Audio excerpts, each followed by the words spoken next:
और देखते देखते ही सुप्रीम कोर्ट ने अपने दूसरे कॉन्स्टिट्यूशनल बेंच की हियरिंग शुरू कर दी है। जहां एक और अलीगढ़ मुस्लिम यूनिवर्सिटी में माइनॉरिटी मुस्लिम अपने हक के लिए लड़ रहे थे, वहीं इस केस में पंजाब सरकार schedule caste schedule tribe communities के कुछ स्पेसिफिक क्लासेस को उनका हक और इक्वलिटी दिलाने के लिए लड़ते हुए देखी गई है। इस केस में भी एक 7 जज बेंच फिक्स हुई है, जिससे ये साफ है कि ये कितना ही इम्पोर्टेंट मामला है। और इस 7 जज बेंच में CJI DY Chandrachud, justice BR Gavai, Vikram Nath, Bela M Trivedi, Pankaj Mittal, Manoj Mishra और सतीश चंद्र शर्मा भी शामिल है। ये मामला हमारे देश के लिए काफी इम्पोर्टेंट है और शायद आने वाले दिनों में रिजर्वेशन पॉलिसीज में बदलाव ला सकती है। इस केस की फर्स्ट डे हियरिंग में पंजाब सरकार यानी कि पिटिशनर्स की ओर से पंजाब एडवोकेट जनरल गुरमिंदर सिंह और एडिशनल एडवोकेट जनरल शदान फरासत मौजूद थे और उन्होंने इस मामले में कई ऐसे पॉइंट्स रेज किए हैं जिससे CJI DY चंद्रचूड़ तो क्या, बेंच में जस्टिस BR गवई जो खुद एक दलित कम्युनिटी से बिलोंग करते हैं, सहमत नजर आए। क्या है ये पूरा मामला, इस वीडियो में हम आगे देखेंगे। इस हियरिंग में सुप्रीम कोर्ट बेंच के सामने एक सवाल ये भी पैदा हुआ कि क्या जिन्हें अभी तक रिजर्वेशन के फायदे मिल चुके हैं उन्हें और फायदे मिलने चाहिए या नहीं, जो हम इस वीडियो में भी कवर करेंगे। हालांकि उससे पहले ये समझना भी बेहद जरूरी है कि असल में ये केस है क्या। मामले की शुरुआत होती है पंजाब स्टेट से। अब क्योंकि पंजाब में ट्राइबल पॉपुलेशन ना के बराबर है तो ज्यादा लोग शेड्यूल कास्ट से बिलोंग करते हैं और स्टेटिस्टिक्स की माने तो पंजाब की टोटल पॉपुलेशन में करीबन 32% लोग शेड्यूल कास्ट कम्युनिटी के हैं। तो आप अंदाजा लगा सकते हैं कि पंजाब में कितने ही ऐसे ग्रुप ऑफ पीपल मार्जिनलाइज्ड हैं। हालांकि आप चौंक जाएंगे कि इस शेड्यूल कास्ट कम्युनिटी में भी 2 ऐसे सब कम्युनिटी है जो हद से ज्यादा मार्जिनलाइज्ड है और वीकेस्ट ऑफ द वीक माने जाते हैं। ये 2 कम्युनिटीज हैं मजाबी सिख्स और बाल्मीकि, जो इस 32% में 31.5% और 11% ऑक्यूपाई करते हैं। इन 2 कम्युनिटीज को बढ़ावा और फायदा देने के लिए पंजाब सरकार ने 1975 में ही एक सर्कुलर के थ्रू शेड्यूल कास्ट के रिजर्वेशन में ही इन 2 कम्युनिटीज को 50% रिजर्वेशन देने का ऐलान किया था और उसके बाद जाकर ही किसी और शेड्यूल कास्ट सब कम्युनिटी को रिजर्वेशन मिलेगी। इस अरेंजमेंट में मुश्किलें तब पैदा हो गई जब सुप्रीम कोर्ट की एक 5 जज बेंच ने 2004 में EV Chinnaiah versus state of Andhra Pradesh के थ्रू स्टेट गवर्नमेंट्स को शेड्यूल कास्ट कम्युनिटी को फर्दर सब क्लासिफाई करने से सख्त मना कर दिया। और फिर क्या था, पंजाब और हरियाणा हाई कोर्ट ने सुप्रीम कोर्ट के इस जजमेंट को ध्यान में रखते हुए पंजाब सरकार के नोटिफिकेशन को 2006 में रद्द कर दिया। इन सब के बावजूद भी पंजाब सरकार ने हार नहीं मानी और Punjab schedule caste and backward classes reservation in services act 2006 से इस सेम सब क्लासिफिकेशन रिजर्वेशन पॉलिसी को वापस से इम्प्लीमेंट किया। हालांकि पंजाब सरकार की मुश्किलें और बढ़ गई जब पंजाब और हरियाणा हाई कोर्ट ने वापस से सुप्रीम कोर्ट के जजमेंट को मद्देनजर रखते हुए इस एक्ट के प्रोविजन को स्ट्रक डाउन कर दिया, जिसके बाद पंजाब सरकार ने सीधे सुप्रीम कोर्ट का रुख किया। पंजाब सरकार ने आर्ग्यू करते हुए कहा कि सुप्रीम कोर्ट की 2004 की 5 जज judgment EV Chinnaiah versus state of Andhra Pradesh ने सुप्रीम कोर्ट की एक 1992 9 जज judgment Indira Sawhney versus union of India को डिसरिगार्ड किया है, जिसमें सुप्रीम कोर्ट ने हेल्ड किया था कि कुछ अदर बैकवर्ड क्लासेस कैटेगरी में भी ऐसे सब कैटेगरी है जो बहुत पिछड़े हुए हैं और जिनके अपलिफ्टमेंट के लिए स्टेट लॉज बना सकती है। 2014 में सुप्रीम कोर्ट ने इस केस को एक 5 जज बेंच को रेफर किया और उनसे कहा कि वे सुप्रीम कोर्ट के 2004 EV Chinnaiah versus state of Andhra Pradesh की करेक्टनेस को असेस करे। जहां इस मामले में सुप्रीम कोर्ट बेंच पंजाब सरकार के कई पॉइंट्स और आर्गुमेंट से अग्री कर रही थी, वहीं उन्होंने ये भी पाया कि वे इस मामले की करेक्टनेस को असेस करने के लिए सही नहीं है, क्योंकि EV चिनैया जजमेंट एक 5 जज जजमेंट ही थी। और इसी के साथ ये मामला सुप्रीम कोर्ट की 7 जज बेंच के सामने जा पहुंचा। डे 1 की हियरिंग में सुप्रीम कोर्ट की 7 जज बेंच के सामने 2 मेन सवाल थे। पहला ये कि क्या schedule caste schedule tribe community में भी सब कम्युनिटी के लिए रिजर्वेशन बनाई जा सकती है या नहीं,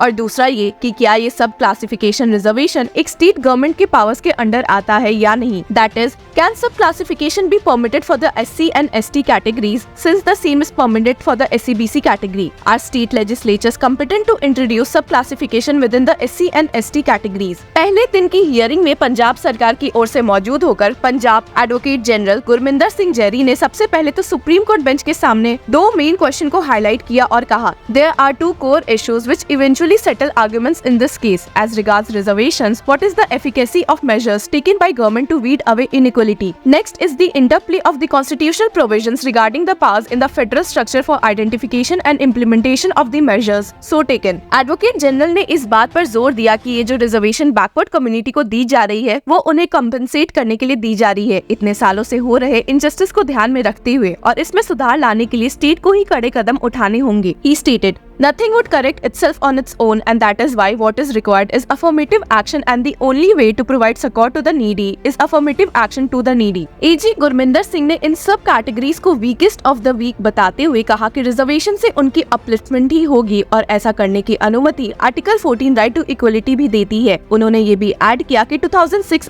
एक्ट 50% रिजर्वेशन के ब्लॉकर को अफेक्ट नहीं करता है पर सिर्फ एक प्रेफरेंशियल बेसिस देता है। जब सीजीआई डीवाई चंद्रचूड़ ने इस बात को और क्लैरिफाई करने बोला तो एजी गुरमिंदर सिंह ने समझाते हुए कहा, this was not an act of exclusion by any standards, it was to bring most backward of the backward on the forefront. If there were 10 SC/ST vacancies, 5 were kept for Valmikis और Mazhabis. This preference-based reservation was not at anyone's cost. It was not that if they do not get it, no one could get it. हालांकि ये सुनकर CGI D Y Chandrachud ने कहा कि इस case में exclusion feel हो रहा है and stated there is an element of exclusion. However, that exclusion is constitutionally justified. Reservation is not a breach of equality. It is an aid of equality. AG ने इस बात पर जोर दिया कि अगर कुछ बैकवर्ड कम्युनिटीज को प्रायोरिटी नहीं दी गई तो बेनिफिट सिर्फ कुछ कम्युनिटीज को ही मिल पाएगी, जो बेहद गलत होगा। हियरिंग ने एक इंटरेस्टिंग टर्न तब ले लिया जब डिस्कस होने लगा कि क्या जिन कम्युनिटीज के एक जनरेशन को रिजर्वेशन का फायदा मिल चुका है उन्हें आगे भी फायदा मिलना चाहिए या नहीं। इस पॉइंट पर जस्टिस नाथ ने एजी से सवाल किया कि